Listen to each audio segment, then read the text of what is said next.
தாயிவள் தாயிவள் காலையிலே துயிலெழுப்பும் காட்டுப்புறா போல் முழங்கும் யாரிவள்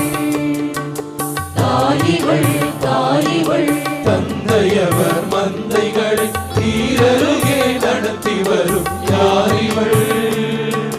தாயிவள் தாயிவள் தீர்ந்து போன திராட்சை ரசம் திரும்பி வரு தீர்ப்பெழுதும் யாரிவள் தாயிவள்